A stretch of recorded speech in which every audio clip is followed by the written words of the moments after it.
Hey everybody, this is Joel, your photo troll, and I'm out here in northern Colorado. This is Watson Lake in Bellevue, Colorado. You can see the gigantic cliff behind me there, and it's early fall. The colors are starting to change now, and it's just so gorgeous. I just love coming out here.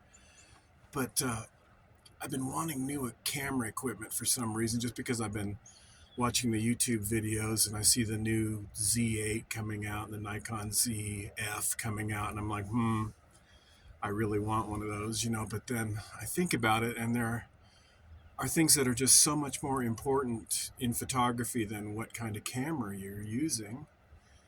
And I'm just going to make a little video about what that is. So it's really more important to get up and get out and take pictures with the camera you have than it is to have a great, fantastic $6,000 camera that you don't really use and sits on the shelf, and you sit there and watch YouTube videos, and you think you need a better lens and blah blah blah. It's like you're so much better off to just grab your old whatever you got around the house, Nikon D200, and go out and take some pictures. It's like that the pictures that you're going to take with this are so much better than the pictures that you're not going to take with your Hasselblad if you don't go out and take pictures. You know what I mean?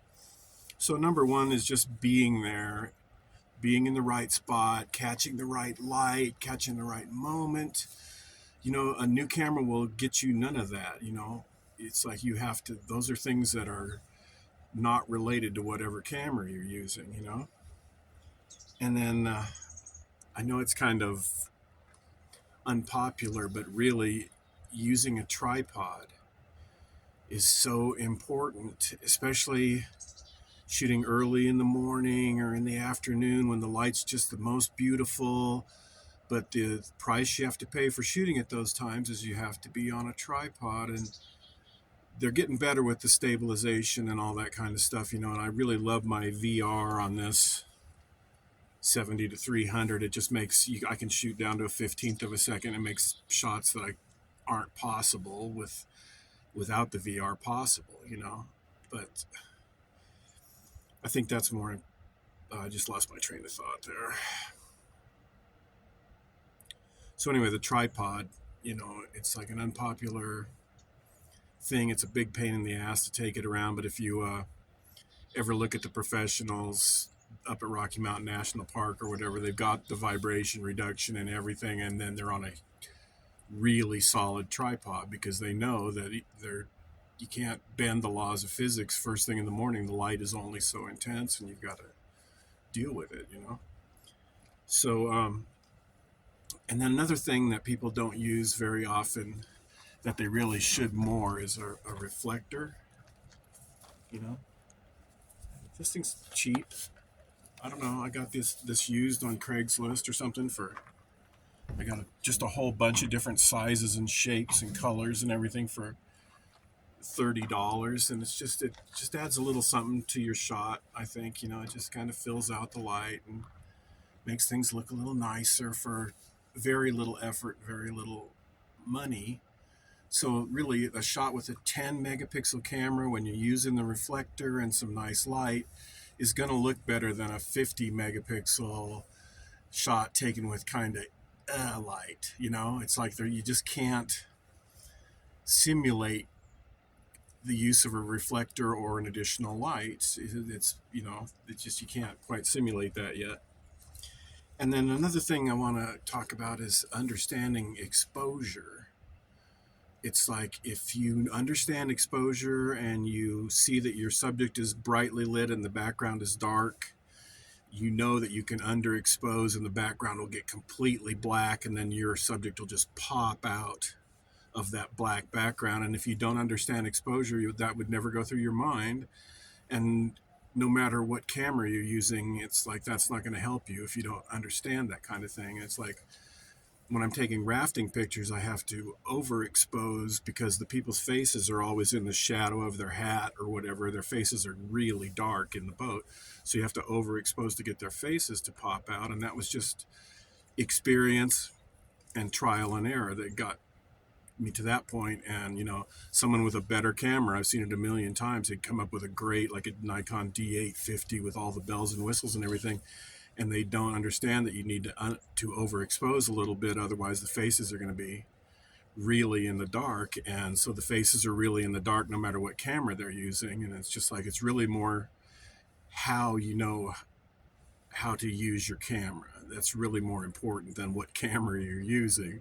Because it's like, I would rather just, if someone handed me my D200 when the aliens were coming down, I could just, I know I would just document it top to bottom. And if someone handed me a new Hasselblad or something, I would be like, oh no, I've got to learn this thing, and it's so slow. It's like 80 megapixels. I can't breathe, I would panic if I didn't have my good old DSLR with the vibration reduction to where I could just rattle off a million pictures and sort through them and get the real gems. That's just that's how I operate. Okay, so that's one of the things. And then understanding exposure too. It's like when you're indoors, you pretty much are limited. You have to use a flash, you have to use higher ISOs, you have to use slower shutter speeds, you have to use wider apertures because there's not enough light. And those are all the things that you have to do to deal with that. And when you're outdoors, you can use a lower ISO, you can use a faster shutter speed, you can use any aperture you want because there is enough light. So shooting indoors is very challenging, and that's why those guys that shoot indoors all the time have the big lights, and they have the flash commanders, so everything gets lit up just the most beautiful way, because otherwise it's like you just really locked into using f1.8 at a 60th of a second ASA 2000. It's like the choices get kind of low when you're indoors unless you do the additional lighting thing. And then so something that's really going to help you indoors is reflectors are worth their weight in gold. It's like you don't have to bring a big old light in, just bring a reflector and reflect what light is there. It'll, for cheap, it will just solve the problem. And then the flash, it's like bouncing flash, using a softener, one of those flexible things, I can't remember what they're called. Something like that, a flash modifier is just going to make your pictures work and look more professional. And if you know how to do that kind of stuff, your old camera will do a better job than a new camera that you're not using the reflector and the flash and all that kind of stuff. Okay, so outdoors, there's a few things that really work well, and one of them is a high-speed sync, to where you can use your flash, but you're still using a 2,000th of a second to darken the background. Basically, you can do that thing I was talking about where you underexpose and the background gets really dark, and then you can flash it to highlight your subject against that dark background, and it's just very dramatic, really cool for like sports portraits and stuff like that. And then so high speed sync is a very useful thing for outdoor. And then another thing is the polarizing filter. It's just like your polarized sunglasses. You can adjust it and see right through the water, see right through the glass or whatever. And then, so it's very good for controlling reflections. If you have a very super reflective scene, it's you can make it look more like you're looking at it through your sunglasses. The colors get a little richer, the exposure comes down. You have to either slow your shutter speed down or open your aperture a little bit if you're using that, but it's very useful outdoors. And then another thing that the pros use is one of those graduated filters, neutral density filters, so it's darker toward the top and clearer at the bottom. So it just makes it to where when the sky is very bright but the foreground isn't, you can slide that filter down and it'll darken down the sky to where it evens out with the foreground, and then you take your picture and it just looks, you would have to bracket that and put all those exposures together, if you weren't just using that neutral density filter. So that's a real trick that the real pros use, and it's just something that'll improve your photography more than a new camera. Okay. And then another thing is understanding framing. It's like if you're just not concerned about the framing and all that, and you're horizons are wonky, and just things are stuff like that. It just, once you understand framing and you've got the foreground elements, the leading lines, you're right up against the wall, so things are real dramatic, or you've got the really low angle looking up at the band, and you can see the lights on the ceiling and all that kind of thing. But understanding the framing and things like that is so much more important than what camera you're using. And I was thinking of the equivalent is sort of like guitars. There's do you want to hear the old pro on his old guitar, or do you want to hear the new guy on his new guitar? You want to hear the old pro on his old guitar. You know what I mean? So I was thinking about framing as well. There's just the different shots from very wide to very close to ultra close to macro. You can work within all of those. And then you have negative space, which is where you just leave one part of the frame blank, and it's just very artistic, and it's just kind of neat. And it's also with graphic editors, a lot of the times they want a piece of negative space that they can put the text of the whatever they're building, and they like having some negative space so there's an image on one side and negative space on the other, then they can put the text in that space. So that's something that a new camera is not going to help you with.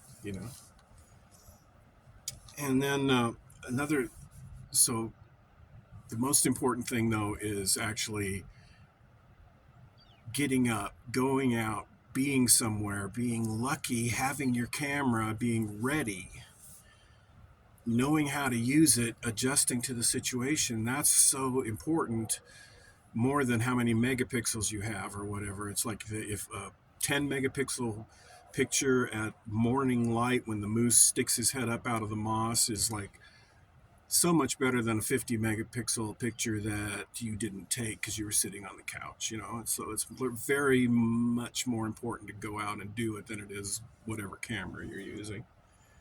And then the last thing I'm going to say is just knowing your equipment to where you can just pick it up and turn it on and go. I mean, for me, that's very important. I consider myself to be sort of like a photojournalistic kind of photographer. It's like I don't set up my shots, I don't plan my shots, I don't clean up my shots, and it's like I appreciate the people that do that. I'm just not patient enough for that. I like to grab my camera, see something, rack it in focus, that's just how I work.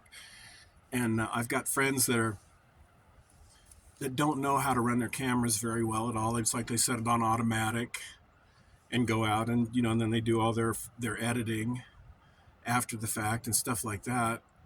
And they're just artistic photographers. They're just artists that I will never be. They just see things that I don't see things that way. I see things like a photojournalist. I'm waiting for the action to happen so I can just rack it in and go. It's just like that's who I am. So there's a bunch of different kinds of photographers, and that's knowing your equipment and just having it be kind of instinctive is really more important than having the newest, latest, greatest thing that you really don't know how to use. I was looking at that Hasselblad, the new one. It's like, I can't remember, 100 megapixels or something like that, but it's just big and slow and simple. It doesn't have a whole lot of controls or anything like that, but it just would drive me crazy because it's too slow. I need something that's got 6 frames a second. I need something that focuses in an eighth of a second, or I'm just frustrated. So knowing your equipment is really more important than the equipment that you have. All right, this is Joel, your photo troll. I'll see you down the river.